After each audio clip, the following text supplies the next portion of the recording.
tient des propos à l'endroit de certaines personnalités politiques de l'opposition, nous constatons que ce dernier n'est jamais poursuivi. Nous constatons que aujourd'hui cette loi dite par monsieur le procureur n'est rien d'autre que pour un camp, c'est-à-dire le pouvoir en place. Quand des cyberactivistes du pouvoir en place se permettent de dire des choses sur les réseaux sociaux et insulter même un ex-président de la République, ils n'ont jamais été condamnés. Ils vivent toujours et ils passent, ils se promènent dans nos rues. La première question qui concerne un soi-disant pasteur, mais vous avez peur de dire son nom. Voilà, ici, ayons le courage de dire le nom. Voilà.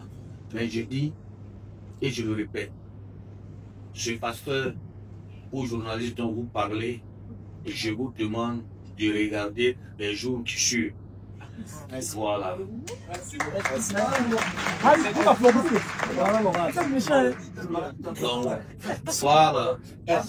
Cela dit, je vais remarquer que nous, activistes, nous sommes des prisonniers ambulants. J'ai déjà fait un tour là-bas et je sais comment ça se passe. Quand tu arrives à la justice, toutes les questions qui te posent, tu es influenceur. Et c'est ça que tout se base. J'ai l'impression qu'ils ont quelque chose en cœur contre les influenceurs. Je ne sais pas ce que les réflexions fait, mais de l'histoire de la Côte d'Ivoire, jusqu'à ce jour, je n'ai pas encore vu une guerre qui a été déclenchée par les cyberactivistes. De toutes les guerres de la Côte d'Ivoire, ce sont les politiciens. De toutes les guerres de la Côte d'Ivoire, ce sont les politiciens. 3000 morts. Il y a des gens que je n'aime pas aujourd'hui en Côte d'Ivoire parce que le jour que le président du Conseil constitutionnel est en train d'investir pour la première fois, le président, il dit le diable nous avons vu qu'on venait de perdre 3000 âmes, des chiffres officiels. Dans ça, tout le monde a ri. Même l'aide du président. Il y avait 3000 morts. Voyez un peu le niveau d'inconscience de ceux qui nous dirigent. Mais je suis surpris que ces gens-là écrivent des lois. Et tout ce qui les intéresse, c'est comment museler les cyberactivistes. Ça, c'est un musulman. C'est clair, il n'y a rien à dire. Donc, je suis en train de dire que toutes les crises que nous avons connues en Côte d'Ivoire, il y a pas une crise qui a été activée par Internet. Ce sont les politiciens. Même ils sont là en train de dire la même chose.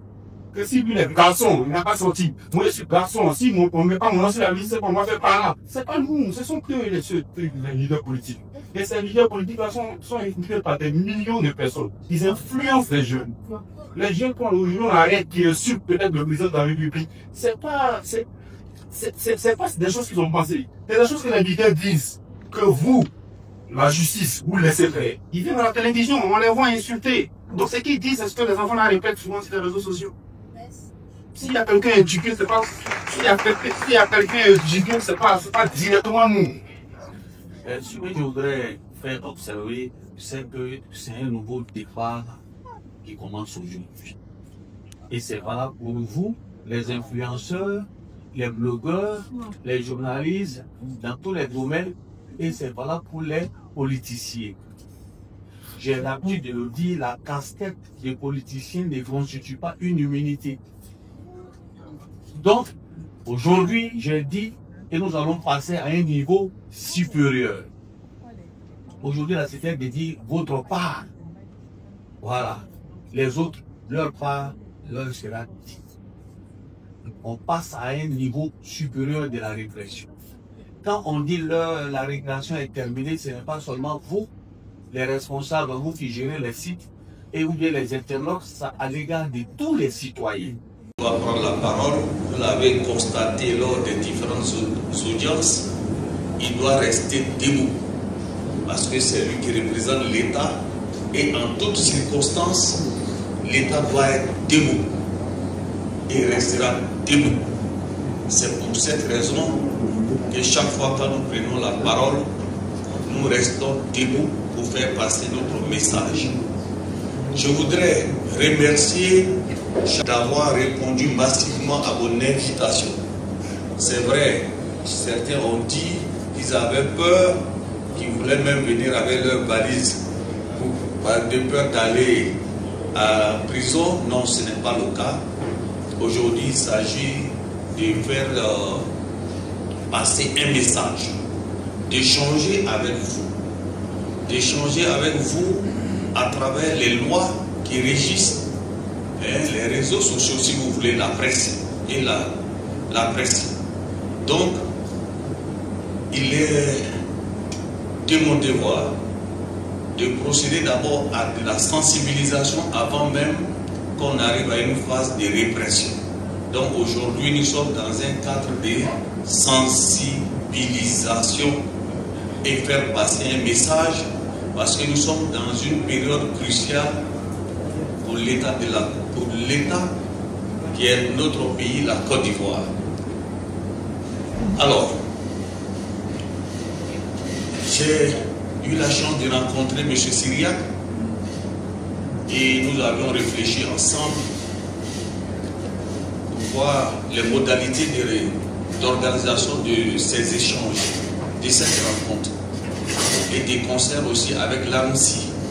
Tout à l'heure, le représentant de l'AMSI a fait un bel exposé et je crois que ça va vous servir dans le sens de la collaboration avec cette structure. Et aujourd'hui, je me suis donné pour thème la responsabilité des administrateurs des sites sur les réseaux sociaux. Jusqu'à présent, toute la répression qui en est faite, ça concerne véritablement les auteurs, c'est-à-dire les internautes qui ont fait des publications. Donc, il y a lieu de s'interroger. Est-ce que les responsables des sites sur les réseaux sociaux, la presse en ligne, les blogueurs, les influenceurs, est-ce que ceux-là n'ont pas une responsabilité dans la publication des fausses informations ou de la désinformation? C'est pour cela que le prétexte que j'ai trouvé, c'est pour qu'on puisse échanger autour de la question de la responsabilité. Ça va nous amener donc à analyser la loi sur la presse. Ça va nous amener à analyser la loi sur la cybercriminalité et autres. Alors, à titre de prétexte, comme je l'ai dit, c'est le thème qui est là. Vous me connaissez, je suis magistrat hors hiérarchie, vous le saviez, tous mes titres sont là. Mais le plus important, c'est de rentrer à l'intérieur de notre thème. Mesdames et messieurs, vous pouvez le constater. À titre d'introduction, j'ai écrit ceci. Souvent associé à la liberté d'opinion et d'expression, le droit à l'information. Prolongement de la liberté d'information est proclamé et garanti dans pratiquement tous les États démocratiques par des normes juridiques supérieures. Il dit bien des normes juridiques supérieures. En Côte d'Ivoire, cette liberté est garantie par la Constitution ivoirienne, notamment en son article 19. Alors, je l'ai dit sur plusieurs plateaux, en tant que responsable des différents sites, en tant qu'influenceur, en tant qu'un blogueur, en tant que journaliste, en tant qu'Ivoirien, il est impérieux pour chacun d'entre vous d'avoir dans sa poche la Constitution, d'avoir au cheveu de son lit la Constitution, d'avoir dans son bureau la Constitution, d'avoir dans son véhicule la Constitution, parce que c'est la norme supérieure et tout part de là. Ce que nous avons constaté et ce qui est souvent relevé comme grief au parquet, c'est que le procureur veut nous empêcher d'exercer notre droit de liberté d'expression.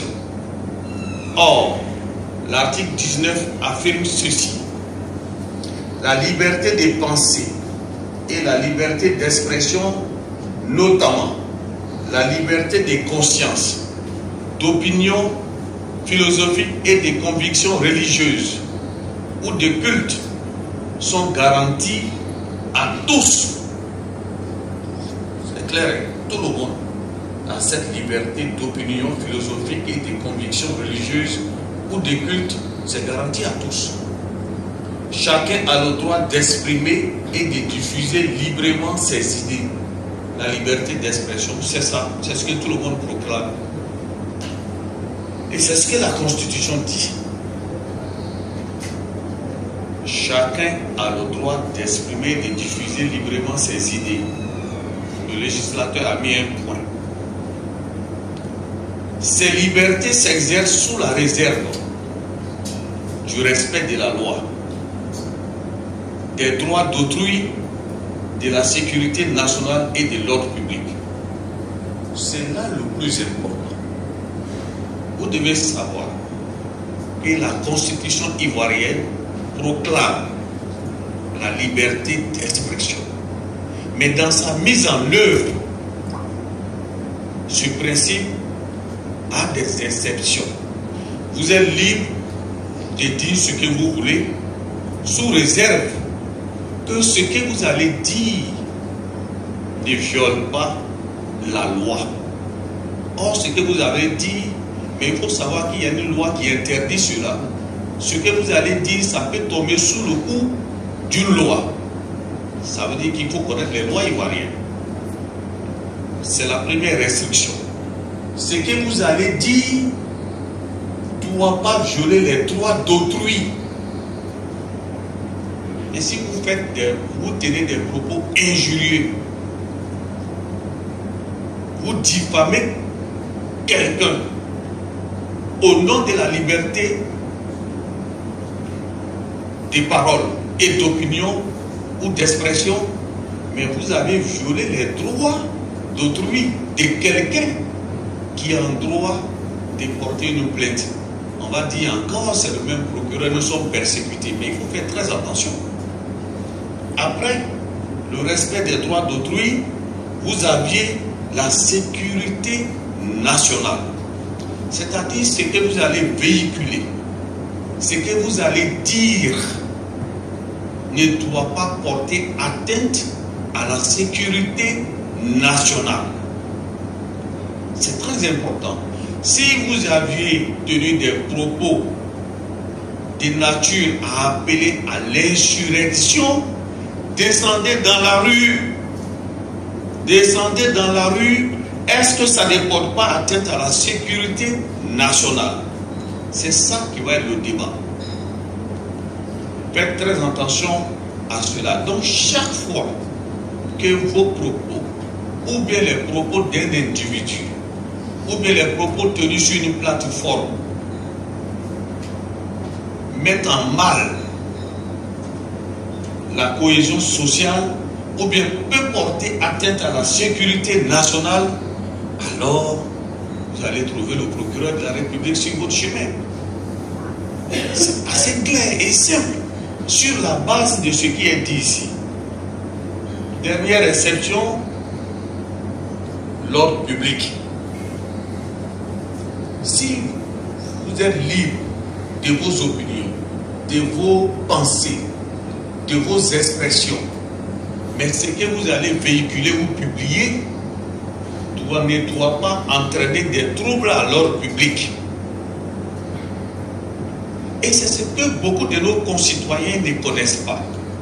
Même ceux qui sont dans les villages, où bien chacun se lève aujourd'hui avec les téléphones Android que nous avons aujourd'hui, il dit ce qu'il a à dire au nom de la liberté d'expression, il balance sur les réseaux sociaux et ça peut entraîner des troubles ou bien ça peut porter atteinte à l'ordre public. S'il vous plaît, au sortir de cette salle, même si vous n'avez pas retenu quelque chose, vous devez retenir ça. Et chaque fois, quand vous devez écrire ou publier ou faire passer un message, ayez à l'esprit que le procureur dit et que c'est la loi qui nous dit de faire attention au respect de la loi. Parce que ce que vous allez dire, vous ne savez pas qu'il y a une infraction qui est prévue pour ça. Mais vous pensez que c'est aussi simple que ça. Et vous l'avez dit pour dire au nom de la liberté d'expression. Mais c'est pour cela que j'ai tenu à commencer à partir de là pour vous dire que ces libertés proclamées au premier alinéa s'exercent sous la réserve du respect de la loi, des droits d'autrui, de la sécurité nationale et de l'ordre public. Je suis venu pour échanger avec vous. Je suis venu pour partager avec vous ce que la loi a dit. Ma mission, c'est d'appliquer la loi. Je ne vote pas la loi, je ne la conçois pas. Mais c'est une mission d'appliquer. Elle est dure, elle est moins dure. Je ne cherche pas à le savoir, je ne fais qu'à appliquer. Or, vous le savez tous que la loi n'a pas de sentiments. À l'analyse de cette disposition, la liberté d'expression connaît des limitations imposées par le respect de la loi, des droits d'autrui, de la sécurité nationale et de l'ordre public. Et c'est ce que je viens de développer. Le mauvais usage de cette liberté d'expression peut parfois être source d'infraction. Et c'est ce que je vous ai expliqué.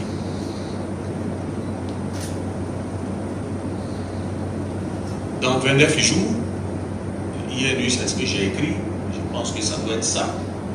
Dans 29 jours, les Ivoiriens seront appelés aux urnes pour l'élection du président de la République. Pendant cette période électorale, les réseaux sociaux sont utilisés comme moyen pour diffuser des messages, parfois en violation flagrante des lois qui régissent la réglementation à la matière. Ça, c'est ce que nous vivons au quotidien tous les jours.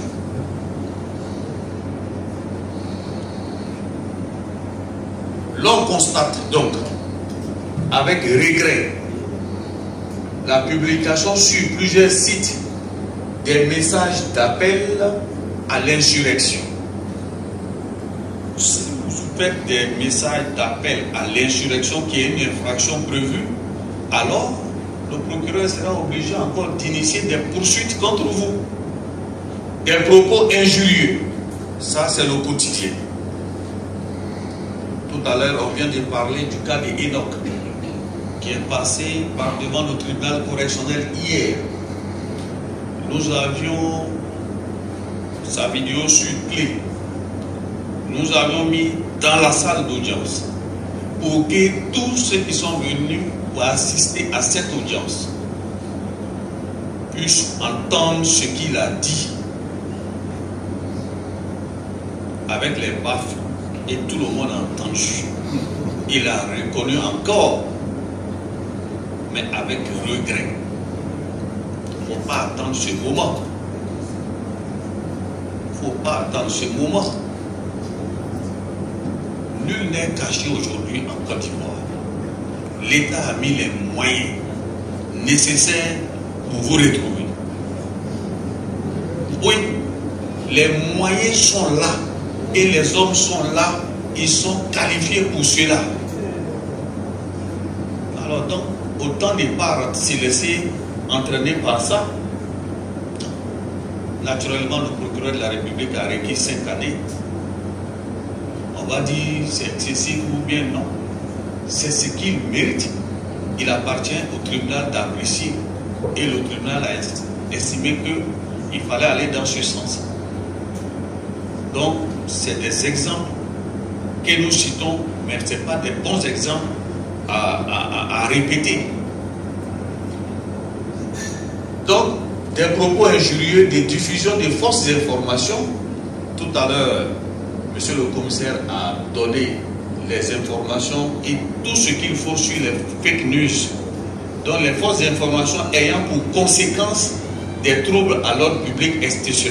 Je n'ai pas voulu tout citer.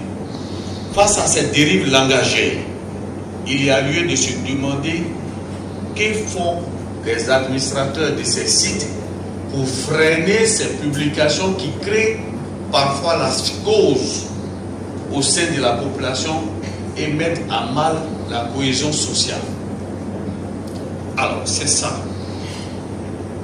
En d'autres termes, peut-on engager pénalement la responsabilité des blogueurs, des influenceurs ou administrateurs des sites sur les réseaux sociaux? C'est de ça qu'il s'agit aujourd'hui. Nous voulons passer à un niveau supérieur. Mais le parquet a une mission didactique. a aussi une mission de sensibilisation. Tout le monde sait que ceux qui font la publication directement, nous les recherchons, et le commissaire Douba et ils sont là. On ne s'est pas intéressé au gestionnaire de la page, au responsable du site. À partir de cet hôtel,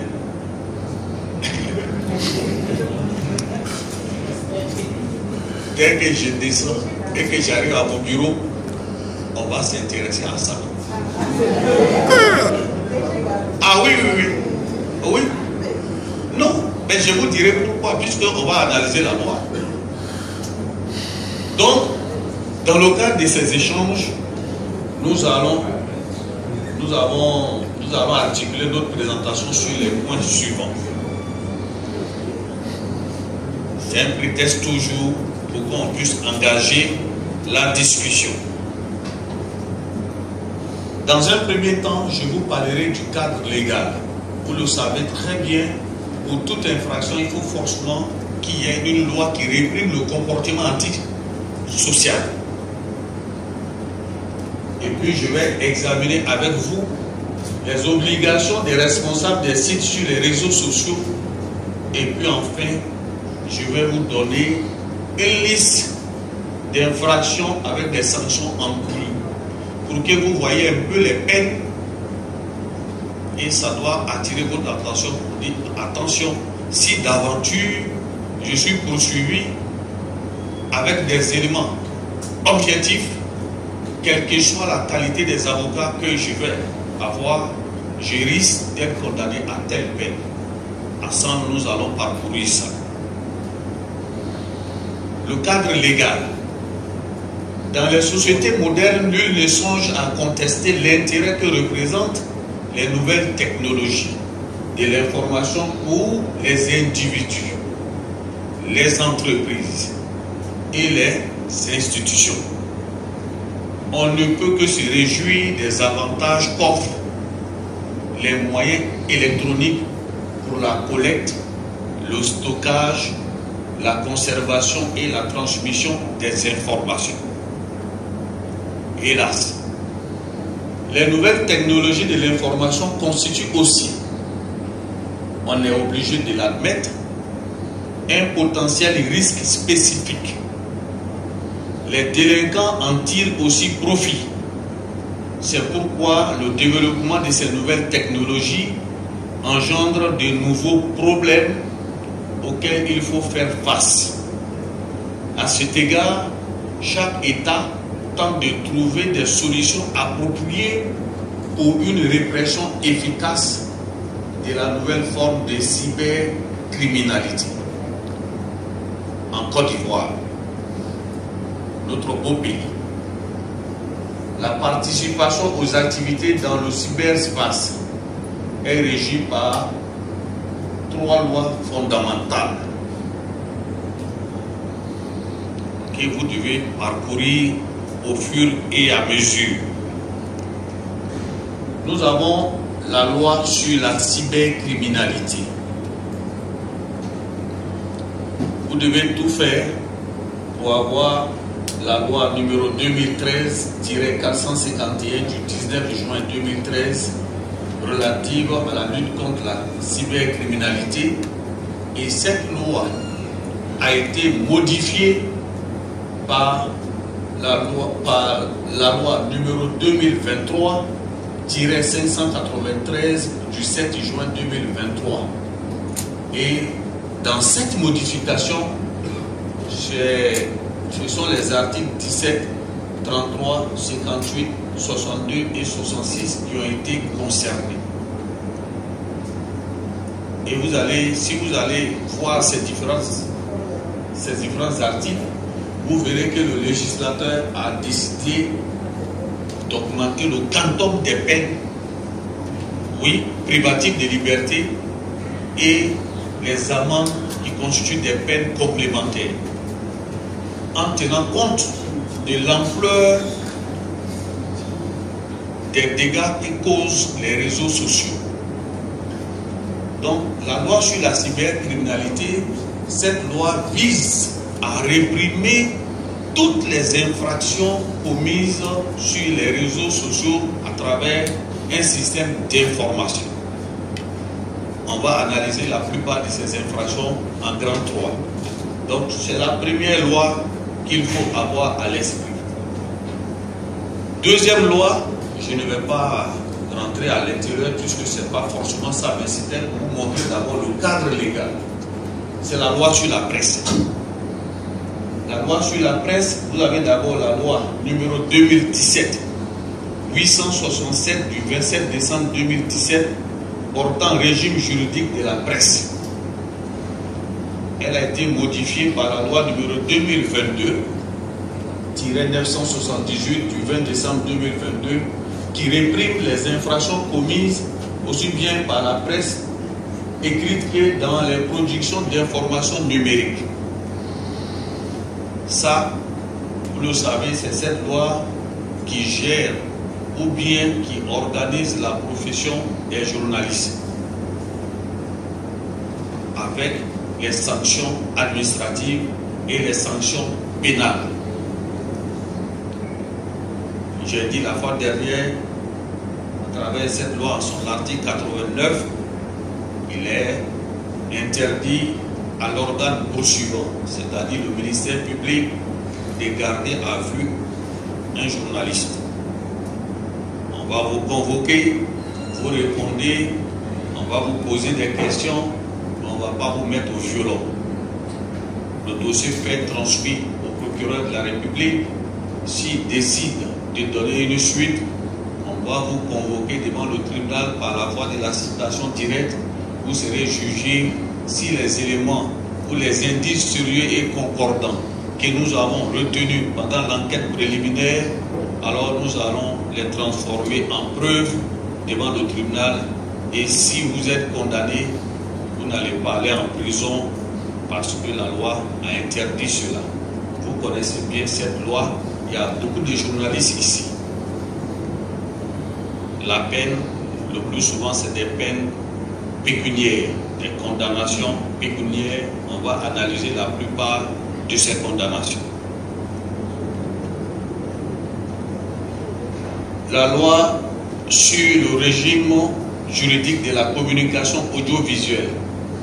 Vous avez la loi numéro 2022-979 du 20 décembre 2022, modifiant la loi de 2017-868 du 27 décembre 2017 portant régime juridique de la communication audiovisuelle. Alors, cette loi, j'ai décidé d'en parler juste pour donner quelques définitions. Parce que la modification de la loi, le législateur a insisté sur un certain nombre de définitions et parmi ces définitions, j'ai choisi quelques notions qui nous intéressent pour ces échanges. Cette loi donne la définition de plusieurs notions telles que activiste, blogueur, hébergeur, influenceur, etc. Qu'est-ce que c'est qu'un activiste? Parce que la définition est donnée par la loi. C'est une personne qui s'attache à une cause politique, économique, environnementale ou sociale et qui milite intensément pour la défense à travers la publication sur les réseaux sociaux des opinions en vue de parvenir au changement économique, politique, environnemental ou social souhaité au sein de la société.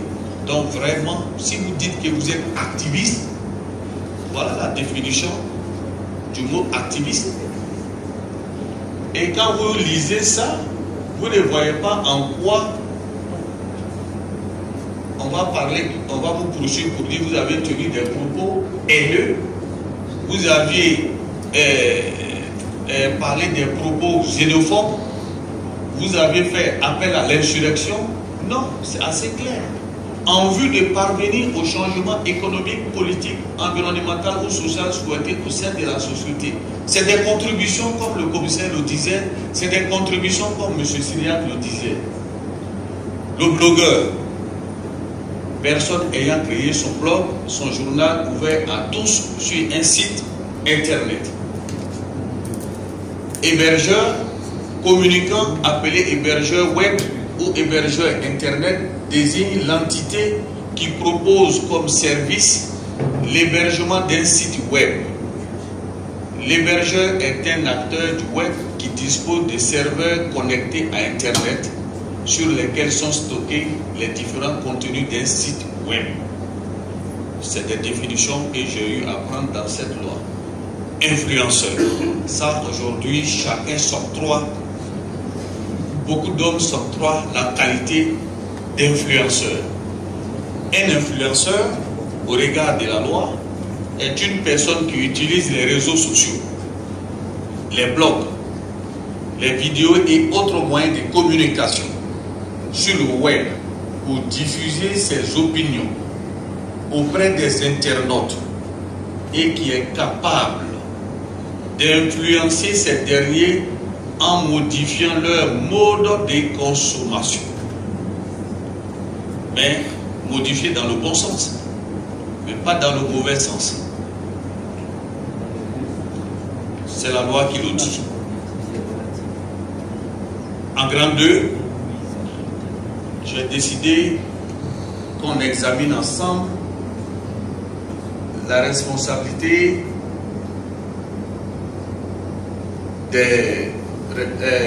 les obligations des responsables des sites sur les réseaux sociaux. Comme j'avais posé la question à l'effet de savoir, est-ce qu'on peut les poursuivre? Est-ce que les responsables des sites en ligne ou sur les réseaux sociaux, est-ce qu'ils ont des obligations vis-à-vis de la loi? Un directeur de publication, un administrateur d'un site est responsable du contenu qu'il met à la disposition du public. C'est pas moi qui le dis, hein. Je vais vous dire que c'est la loi qui le dit. Il est considéré comme l'auteur principal de toute publication diffusée sur sa plateforme. Ainsi, en cas de contenu illicite ou frauduleux, il est passible de poursuite. Je vous donnerai le fondement. À cet effet, l'article 103 de la loi numéro 2017-867 du 27 décembre 2017 portant régime juridique de la presse, modifié par la loi numéro 22-978 du 20 décembre 2022, précise que, deux points, on ouvre les guillemets. Ah ben c'est ça. Je ne fais que reprendre ce que la loi a dit et tous ceux qui ont la loi pourront la lire, pourront lire avec moi ce que je suis en train de dire. Sont considérés comme auteurs des délits de presse et punis comme tels le directeur de publication et le journaliste auteur direct des faits incriminés. C'est pas Corée qui le dit, c'est la loi. Lorsque l'infraction résulte du contenu d'un message adressé par un internaute à un service de production d'informations numériques émis par ce service à la disposition du public dans un espace de contribution personnelle identifié comme tel, la responsabilité pénale du directeur de publication est engagée même s'il est établi qu'il n'avait pas effectivement connaissance du message avant sa mise en ligne. C'est clair, hein? Au parti, on vous a convoqué, le commissaire Douba vous a convoqué. Non, moi je ne savais pas, je n'avais pas connaissance de ce message. Vous êtes le directeur de publication. Vous vous avez une obligation de le savoir. On va arriver après. Il n'a pas encore fini, le législateur. Les députés continuent. Les entreprises de publication, de production d'informations numériques ont le devoir de compter au titre de leur personnel permanent des modérateurs qualifiés. Des modérateurs qualifiés justifiant d'une solide connaissance des règles de déontologie de la profession des journalistes. C'est là qu'il s'est arrêté. Vous qui gérez les sites, je vous explique que chacun de vous a des modérateurs qualifiés. Ah oui, parce que ce sont les modérateurs qualifiés qui doivent faire la vigilance, le retrait de ce qui est réprimé par la loi.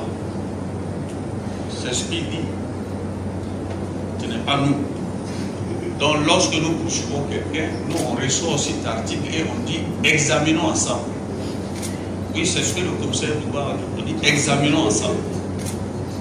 Quand nous allons examiner, on va vous demander est-ce que vous vous êtes conformé à cette disposition. Vous-même vous allez répondre non. Mais si vous ne vous êtes pas conformé à cette disposition, quelle doit être la sanction? Je demande pardon. Non, ce n'est pas la réponse. Il faut répondre d'abord. Est-ce que vous reconnaissez que vous avez violé la loi? Oui. C'est pas compliqué. Hein? Ce que vous avez fait, on prend et puis on fait une application à la loi. Donc, il ressort de l'examen de ce texte que chaque responsable des sites, directeur de publication ou journaliste a plusieurs obligations. Premièrement, avoir des modérateurs qualifiés. Les modérateurs ont pour mission de vérifier et contrôler les contenus. Le commissaire l'a dit ici. M. Syriac a déjà parlé de ça. Ils doivent s'assurer que les informations publiées sont vérifiées, sont fiables. Ça a été dit ici, avant que je ne vienne ici. Et exactes. Mais si vous n'avez pas de modérateur, vous avez conçu votre page, vous laissez, chacun vient faire des publications là-dessus et vous ne veillez pas à jouer ce rôle, mais vous allez tomber sous le coup de la loi. Ils doivent également éviter la diffusion de fausses informations. Voilà le rôle des modérateurs. Or, le mot modérateur vient de la loi. Les rumeurs ou des propos non sourcés. Siriba, j'espère qu'il est là, hein, le responsable des investigations. Ah, vous êtes là? Ah, ok. Ils doivent retirer rapidement tout contenu manifestement illicite signalé. Manifestement illicite signalé. Ils doivent surveiller et modérer les commentaires et publications des internautes. Attends. C'est ça, hein? Aujourd'hui, là, on se parle. On se parle. C'est après la sortie d'ici, là. On va commencer. Sinon, comme Syriac l'a dit, si des policiers sont là, ce n'est pas pour arrêter quelqu'un. On est dans le ressort du commissariat du premier arrondissement. On ne peut pas tenir de tels événements dans ce ressort sans qu'eux-mêmes puissent être là et rendre compte également. Sinon, tel que vous êtes venu là, vous allez retourner comme ça. Ça, je vous ai donné cette assurance. Et chaque fois que vous allez vous conformer à la loi, vous serez mon ami. Mais si vous ne vous conformez pas aussi à la loi, vous serez mon ami dans d'autres termes. Voilà. Voici ce qu'on dit de modérateurs qualifiés, il y a une obligation de vigilance. Une entreprise de presse ou les responsables des sites doivent mettre en place des mesures pour empêcher les publications de contenus illégaux ou préjudiciables sur ces pages. C'est-à-dire, vous devez être vigilant. Ça, vous avez créé votre page, vous devez être vigilant. Si vous laissez, ça va vous rattraper. Ne dites pas que je ne savais pas. Il faut qu'il évite la négligence. C'est-à-dire, ne soyez pas négligent. C'est une entreprise. J'ose espérer que Siriba a engagé des personnes qui font la veille. C'est ça. Vous avez une page, il faut avoir des gens qui font la veille. Au parquet d'Abidjan, j'ai des magistrats qui font la veille. PLCC, ils viennent de vous le dire, tous les jours, ils font la veille. Ça veut dire qu'on est ensemble. Oui, on est ensemble dans ce sens, mais vraiment, je souhaite qu'on soit ensemble pour mener ce combat, mais pas pour vous poursuivre, vous personnellement. Et au contraire, vous devez même dénoncer des cas même à la PLCC ou à moi-même pour qu'ensemble, on puisse mener la lutte contre la désinformation et les dérives langagières. Donc, si un média, un administrateur des sites, un influenceur, un blogueur publie sur Facebook une fausse information provoquant des troubles à l'ordre public, il peut être poursuivi sur la base de la loi sur la presse et celle sur la cybercriminalité. Je voudrais faire une précision. La loi sur la cybercriminalité s'applique à tous, qu'on soit journaliste ou pas journaliste. Si d'aventure, un journaliste qui a une protection de par la loi portant régime de la presse, où il n'est pas permis au ministère public de le faire arrêter, de le déférer comme les autres délinquants, mais si nous sommes en matière de lutte contre la cybercriminalité, malgré sa carte de journaliste professionnel, si l'infraction est établie sur la base de la cybercriminalité, de la loi sur la cybercriminalité, il sera arrêté et déféré comme tout autre. Parce qu'elle s'applique à tout le monde. La protection n'est pas là-bas. Vous parlez comme si nous étions à la fac en licence, le parapluie atomique n'est pas là-bas. Voilà. Donc il faut faire très attention. On brandit la carte professionnelle des journalistes lorsqu'il s'agit d'une infraction qui est liée avec la loi sur la presse. Mais si vous brandissez et que le procureur dit non, je ne vous poursuis pas sur la base de cette loi, c'est la cybercriminalité, voici les éléments, ensemble on va analyser, alors vous serez poursuivi et traité comme tel.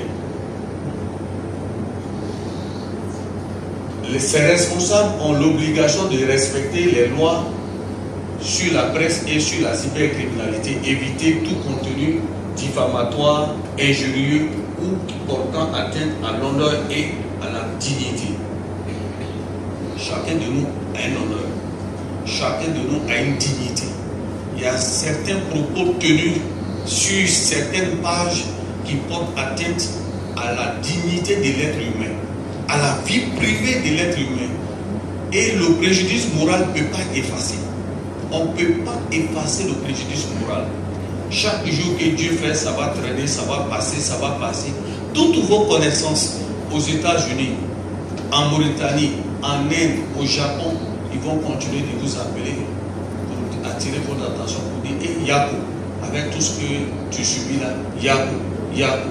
Donc, l'auteur de ces faits, même si vous venez dire que vous avez le regret, vous regrettez, le procureur de la République ne doit pas instruire cette demande de pardon. Parce que vous aurez dû réfléchir avant de faire cette publication. Alors, c'est ma proposition. Il est donc souhaitable, dans l'intérêt du directeur de publication ou l'administrateur du site, de rédiger une charte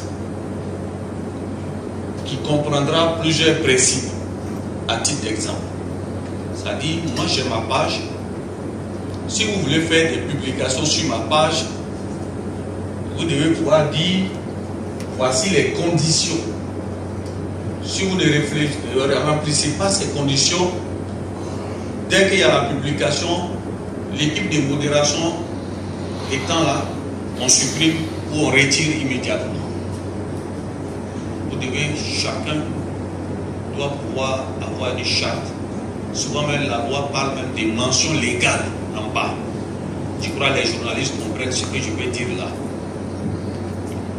1. Vous vous engagez à fournir des informations exactes, vérifiées et objectives. 2. S'interdit la diffusion de fausses informations ou de rumeurs. Si vous voulez vous comporter en responsable, pourquoi on vous traite ainsi, je dis il est souhaitable que vous rédigez une charte concernant votre page. 3. Respecter la vie privée et la dignité des individus en évitant toute atteinte à l'honneur et à la réputation. C'est ce que je vous disais tout à l'heure. Il y a des propos tenus, même le pardon ne peut pas effacer. 4.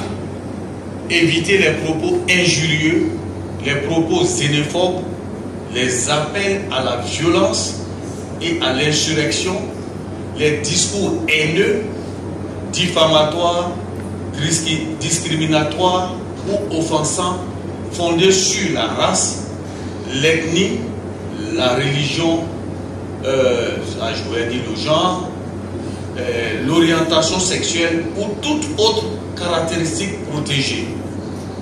Encourager le débat constructif, la diversité des opinions et le respect des différents points de vue. Il faut encourager les débats constructifs, comme M. le commissaire l'a dit ici, comme M. Syriac l'a dit, la diversité des opinions et le respect des différents points de vue.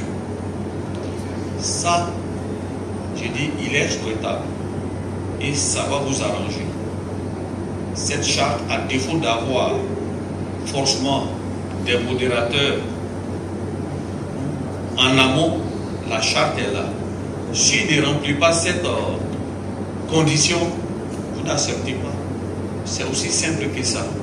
Donc j'ai ajouté ça aux obligations qui résultent de la loi, parce que j'ai vu des exemples de chartes ailleurs, des chartes plutôt ailleurs, j'ai vu des exemples de mentions légales ailleurs.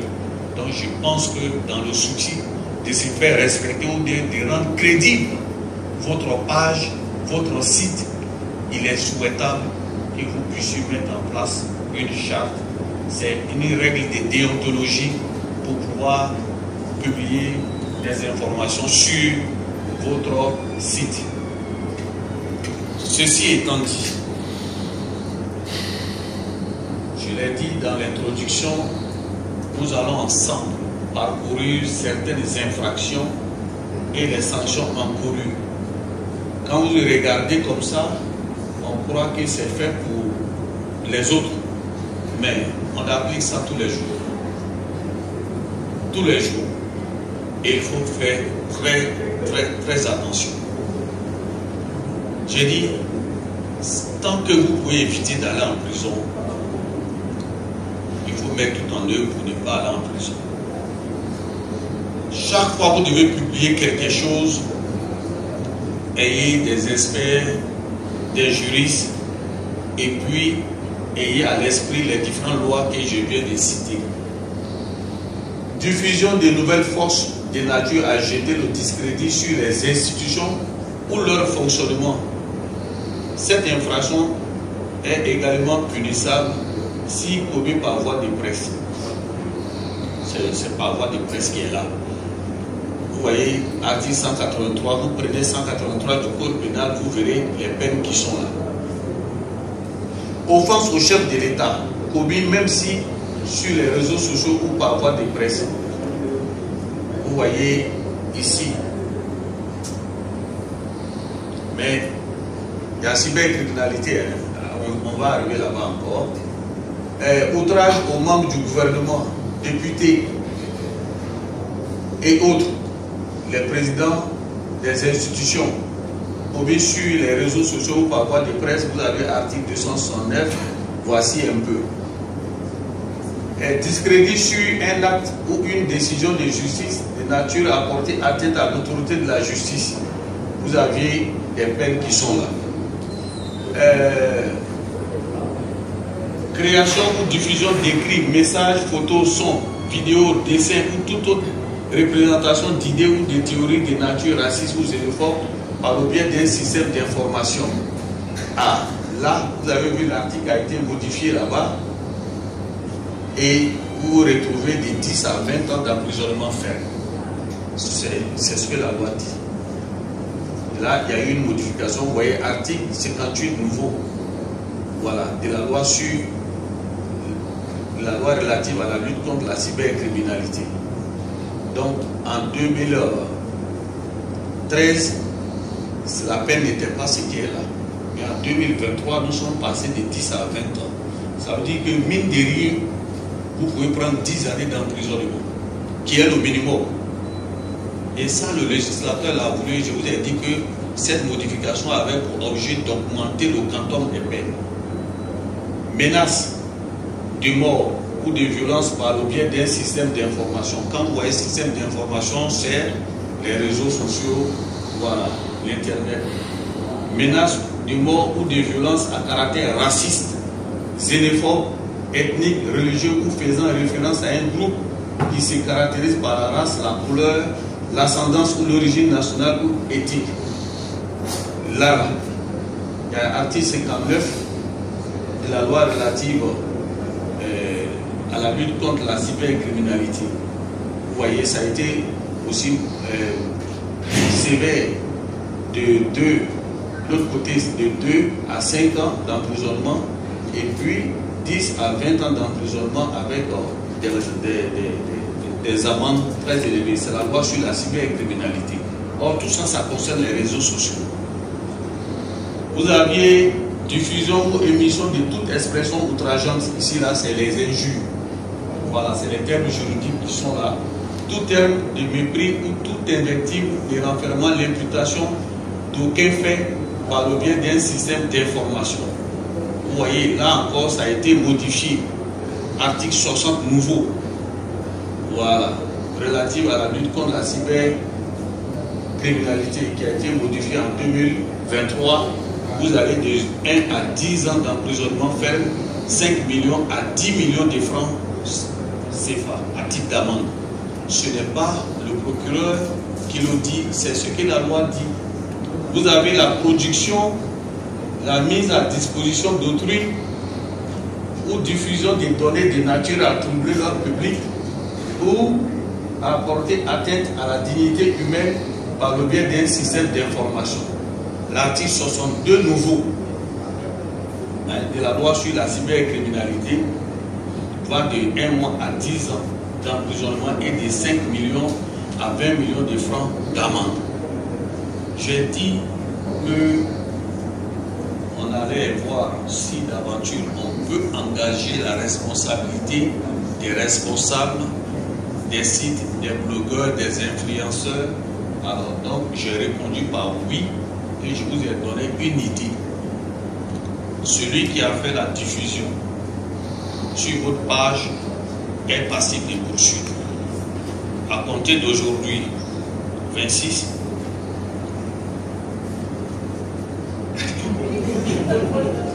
à compter d'aujourd'hui, on va monter à un niveau supérieur si d'aventure vous ne jouez pas votre partition en retirant ou en dénonçant ou en empêchant certaines personnes de faire des publications de fausses informations sur vos pages. Dans ce cas, désormais, on aura celui qui a fait la publication plus le responsable pour complicité. Oui. Oui, pour complicité. Voilà. On ne voulait pas engager ça sans venir vous parler de la loi et parler de vos obligations et vous parler du principe de la liberté d'expression avec ses limites. Au cas où vous avez oublié faire ces rappels pour dire attention, ce qui se passe là, ce n'est pas la liberté d'expression, ça peut entraîner des troubles à l'ordre public.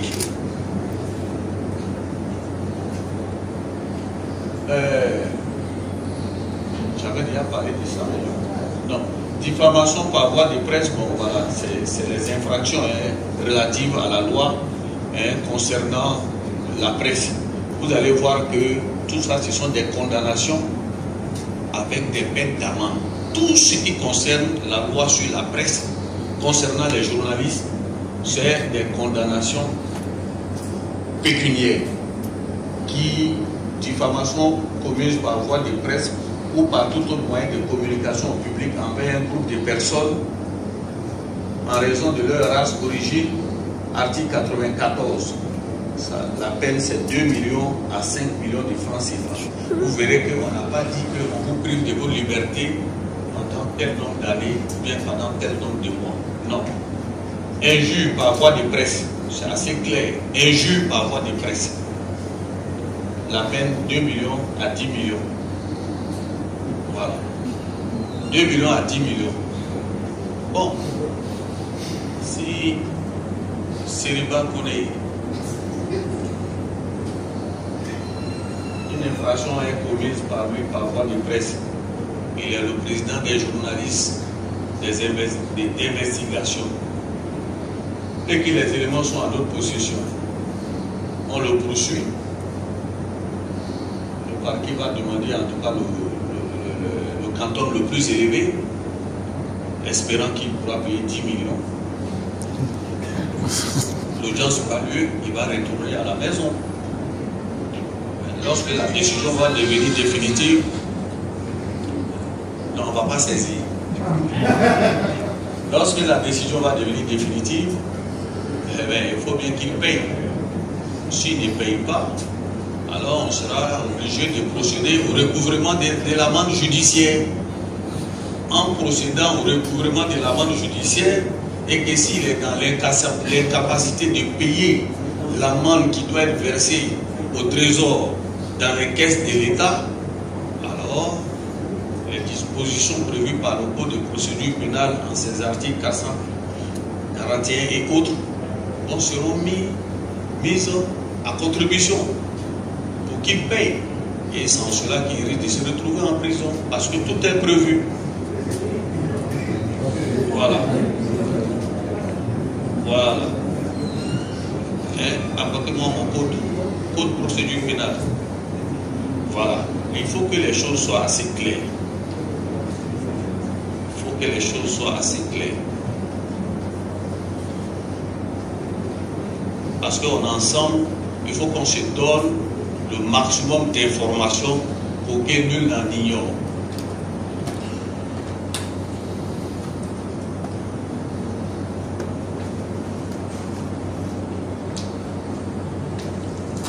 L'article 741 dit, donc d'abord 740 du Code de procédure pénale dit, lorsqu'une condamnation à l'amende ou aux frais ou tout autre paiement au profit du trésor public est prononcée pour une infraction n'emportant pas une peine perpétuelle par une juridiction répressive, ici c'est le tribunal correctionnel, celle-ci fixe pour le cas où la condamnation demeurerait inexécutée, la durée de la contrainte par corps dans les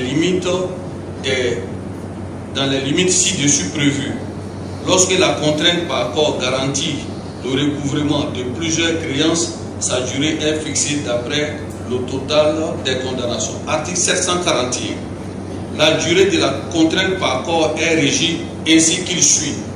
De 5 à 10 jours lorsque l'amende et les condamnations pécuniaires n'excèdent pas 5 000. Si ça ne dépasse pas 5 000, le procureur fait un réquisitoire de vous prendre et de vous mettre en prison, mais pour un délai qui ne doit pas dépasser 5 à 10 jours. Ça veut dire que tu as été condamné peut-être à payer 4 000 francs à l'État. Donc je vais aller au dernier point pour qu'on gagne en temps. En matière, le 8e mois, de 1 à 2 ans, lorsqu'elle excède 800 000, de 1 à 2 ans. Or, Seriba a été condamné à 10 millions. 10 millions excède 800 000. On dit le procureur de choisir entre 1 et 2 ans. Bon, je peux choisir 1 an. Il va aller en prison parce qu'il n'a pas payé l'amende de l'État. Et ce qui est intéressant, le juge paye, on le met dehors. Oui, le juge paye, on le met dehors. Donc j'ai tenu à expliquer ça. Je n'ai pas voulu dire ça comme ça, oralement, pour que vous sachiez. Et pour tous ceux qui veulent avoir des informations sur le recouvrement des amendes judiciaires, vous devez vous lire les articles 140, 141 et suivants. Ça va vous permettre de payer les amendes quand on vous condamne, soit à une peine d'emprisonnement, et que vous n'êtes pas allé en prison, avec une peine complémentaire qui est une peine d'amende. Lorsque la décision est définitive, allez-y voir le procureur. On va vous donner les documents nécessaires, vous allez aller au trésor pour payer. Parce que l'affaire de justice là, ça va venir à tout moment. Il ne faut pas penser que c'est parce que vous êtes ciblé, mais c'est ce que la loi a prévu. Donc j'ai tenu aussi à parler de ça pour dire que les journalistes, c'est vrai qu'ils ne vont pas en prison, ils ont des condamnations pécuniaires, mais ce n'est pas prononcé parce qu'il faut prononcer de mémoire. Il faut l'exécuter. Et il doit vous payer. Donc il faut éviter d'être dans une situation pareille en respectant la loi. Diffusion de nouvelles forces, bon, ainsi de suite. À titre de conclusion, je dis ceci. Le directeur de publication d'un site en ligne peut être poursuivi par le procureur de la République en Côte d'Ivoire si les contenus diffusés sur les plateformes, c'est-à-dire sites web ou réseaux sociaux, tombent sous le coup de la loi sur la presse, les fausses nouvelles, diffamation, injures, atteinte à la sûreté de l'État ou appel à l'insurrection. De la loi sur la cybercriminalité, c'est des exemples que j'ai donnés, incitation à la haine, menace de mort, atteinte à la sécurité publique via Internet. Il y a plusieurs infractions qu'on a vues tout à l'heure. En clair, les réseaux sociaux sont considérés comme une extension du média et la responsabilité du directeur de publication y est pleinement engagée. Je voudrais maintenant que, à titre de résumé de tout ce que je viens de dire, que nous soyons responsables. La Côte d'Ivoire, après ce qu'on a connu en 2010 et 2020, s'apprête à aller aux élections.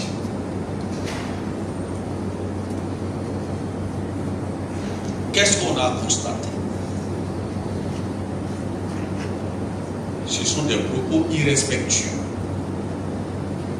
des appels à l'insurrection, une dérive langagière totale, la résurgence de la haine tribale, de la xénophobie. Je peux citer plus. C'est l'état de lieu aujourd'hui des réseaux sociaux. Alors que nos populations qui sont à Abidjan tout comme à l'intérieur vivent en tranquillité.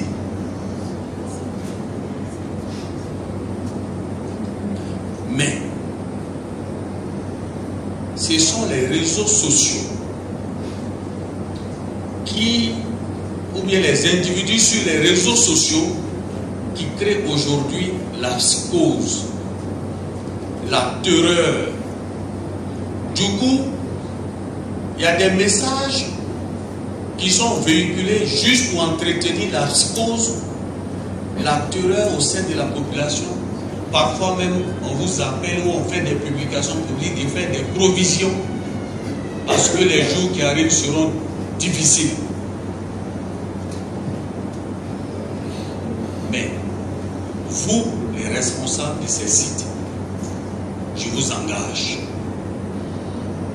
à faire en sorte qu'on ne voit plus ces gens d'appel, ces gens de propos haineux, ces gens de propos qui mettent à mal la sécurité nationale, ces gens de propos qui portent atteinte à la cohésion sociale. Je vous exhorte avec fermeté de retirer ces différents propos sur vos différents sites.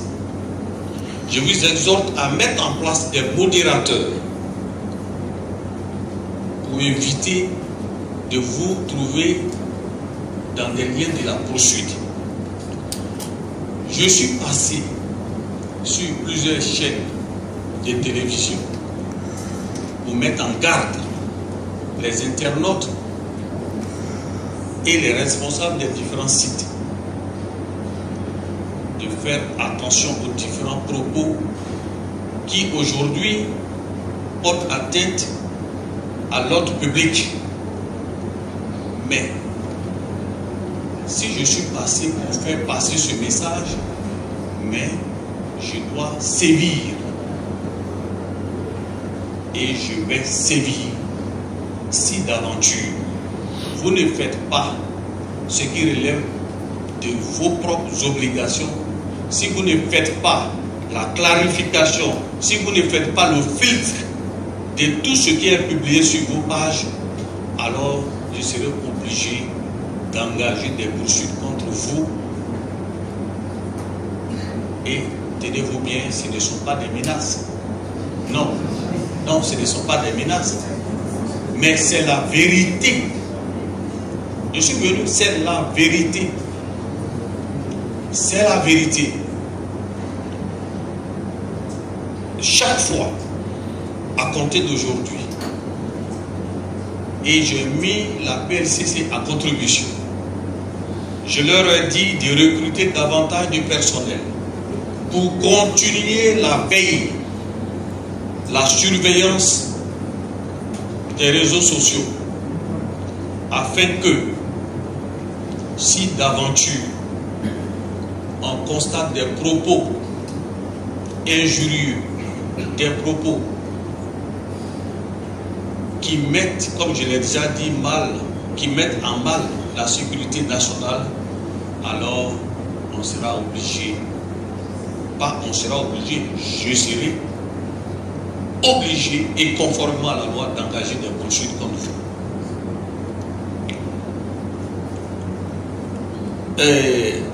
Si d'ici là, je l'ai dit, mon message passe et que vous jouez votre partition, c'est la Côte d'Ivoire qui gagne. C'est la Côte d'Ivoire qui gagne. Je voudrais m'adresser à ceux qui animent les panels. Les panels TikTok, ainsi de suite. Quand vous engagez ces panels, si quelqu'un tient des propos injurieux, des propos qui tombent sous le coup de la loi, comme je viens de le démontrer, retirez la personne immédiatement. Retirez la personne immédiatement et ayez à l'esprit que le procureur écoute. Ayez à l'esprit que PLCC écoute. C'est avec tout le sérieux que je vous dis. Si c'est des débats engagés, par exemple dans un pays étranger, et que vous êtes ivoirien, vous résidez en Côte d'Ivoire, vous décidez de participer à ces débats, et vous tenez des propos qui ne puissent pas passer, c'est-à-dire qui tombent sous le coup de la loi. Le débat est lieu dans un pays étranger, vous êtes ivoirien, vous êtes ici, Si le directeur, le responsable du site ne vous a pas retiré, alors vous, Ivoiriens qui êtes ici là, PLCC va vous rechercher. Il va vous traduire devant le procureur de la République et vous serez jugé. Parce que le responsable du site est à l'étranger. Je voudrais m'adresser également à tous ceux qui font les relais de faire très attention pour les différents relais, de faire attention aux différents commentaires, parce que je viens de vous dire que vous avez l'obligation de mettre en place des modérateurs, d'être vigilants. Si vous ne le faites pas, alors ne soyez pas étonnés, je vais vous poursuivre. Si je constate, après les échanges d'aujourd'hui, que ces infractions persistent sur les différentes pages, vous avez le choix. Soit vous fuyez. Oui. Non, vous avez le droit. Vous fuyez. Mais attention, je vais vous faire mise en observation. Je ne sais pas comment vous allez fuir. Soit vous fuyez, soit vous vous rendez. Parce que je ne peux pas utiliser votre temps précieux pour venir échanger avec vous pendant une demi-journée et puis dire que les directives du procureur ne sont pas appliquées, alors que ce n'est pas lui qui les a inventées. C'est ce que la loi dit. Je suis chargé d'appliquer la loi. Je ne suis pas chargé de concevoir la loi. La loi, elle est ce qu'elle est. Et je suis venu vous dire qu'il faut mettre tout en œuvre pour éviter que vous tombiez sous le coup de la loi. Afin que nul n'en ignore.